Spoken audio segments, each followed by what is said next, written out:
Para a defesa do executado, preste atenção quanto ao momento da realização da penhora na execução.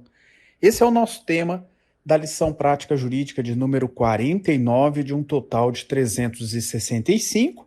Você que está comigo aqui neste canal, seja mais uma vez muitíssimo bem-vindo, muitíssima bem-vinda. Como você sabe, todos os dias eu posto um conteúdo jurídico voltado a obter sucesso na defesa do executado ou lições práticas que representam estratégias, formas de atuação no processo, enfim, questões para você vencer o processo de conhecimento.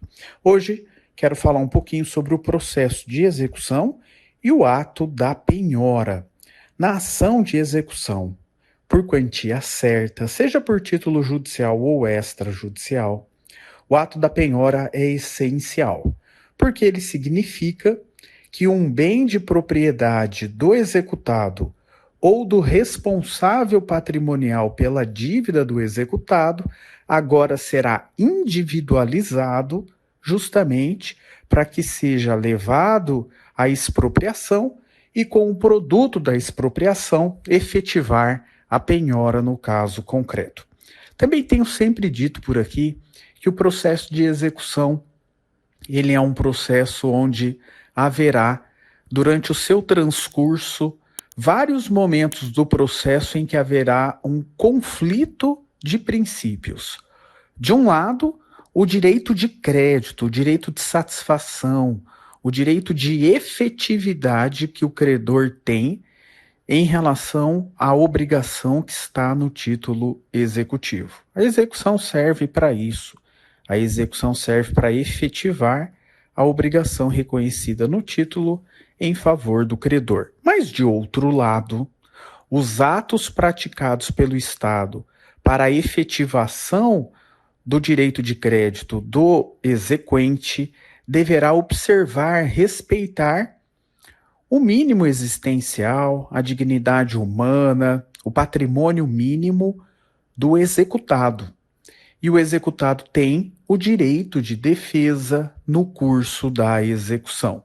Toda vez que eu digo isso, principalmente nas redes sociais, que o executado tem um direito de defesa, eu me refiro à defesa constitucional, aquela defesa que decorre do devido processo legal, aquela defesa que é autorizada por lei, aquela defesa que é legítima.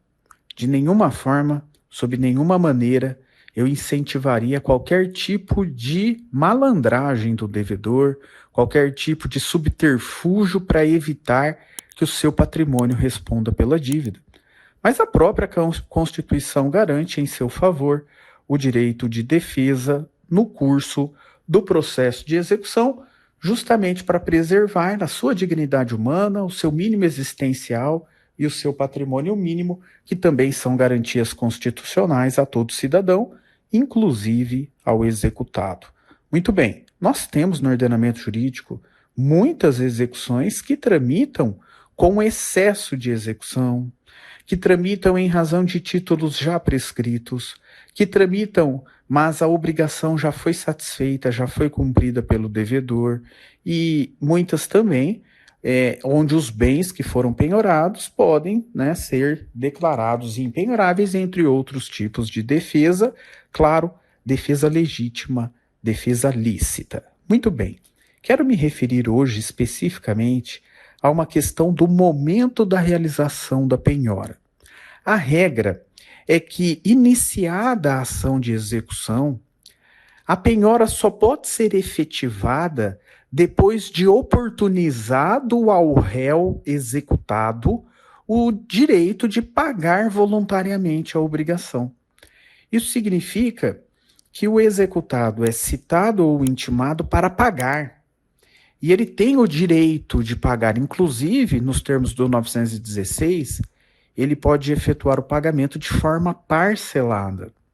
Logo, a penhora ela não pode ser antecipada para um momento processual anterior à citação e oportunidade de cumprimento voluntário do título pelo executado. Só excepcionalmente, quando estamos falando de um arresto executivo ou aqui de uma necessidade de antecipar a penhora por uma medida que justifica uma probabilidade do direito por parte do credor ou um perigo da demora, é que se poderia cogitar de uma penhora realizada antes da citação do executado. E essa regra, ela acaba se estendendo também para outros momentos do processo de execução. Como, por exemplo, na situação em que há um pedido de desconsideração da personalidade jurídica. Aqui nós estamos num incidente do processo de execução, onde o exequente objetiva, com a desconsideração, trazer para a execução o sócio de uma pessoa jurídica executada, para que o patrimônio pessoal desse sócio responda pela dívida, responda pela obrigação. Aqui, no incidente de desconsideração da personalidade jurídica, é um direito fundamental do sócio que, antes da efetivação da penhora sobre o seu patrimônio particular, sobre os seus bens particulares, esse sócio ele seja citado para apresentar defesa, ou seja, para se contrapor ao pedido de desconsideração da personalidade jurídica. Esse sócio ele vai ter a oportunidade judicial, depois de citado, de apresentar uma defesa no sentido de que não estão presentes os requisitos que autorizam a desconsideração e que, portanto, por não haver aqui o abuso do direito de personalidade, por não haver confusão patrimonial, por não haver desvio de finalidade, o patrimônio pessoal do sócio não pode responder pela dívida da sociedade. Só é legítimo penhorar o bem pessoal do sócio quando o juiz decide um incidente depois da defesa do sócio e não acolhe a defesa do sócio. Aí sim se pode cogitar da penhora de bens pessoais do sócio, de modo que o simples pedido do exequente para a desconsideração da personalidade jurídica não autoriza por si só que já se antecipe e faça a penhora do bem de propriedade do sócio executado enquanto está tramitando o incidente de desconsideração. Não, o incidente tem que, uma vez iniciado por provocação do exequente, o juiz promova a citação do sócio e esse sócio tem oportunidade de defesa para só depois o juiz decidir se a desconsideração será ou não acolhida. E uma vez acolhida, aí sim, dali para frente é possível penhorar bens desse sócio da pessoa jurídica executada diante do pedido de desconsideração formulado. Um outro ponto importante: o pedido de bloqueio cisbajude feito pelo exequente tem uma finalidade: penhora de ativos financeiros do executado, pessoa física ou jurídica. Agora veja, o mero pedido do desbloqueio, ele vai deflagrar a utilização do sistema cisbajude para bloqueio do ativo, que é um ato preparatório da penhora.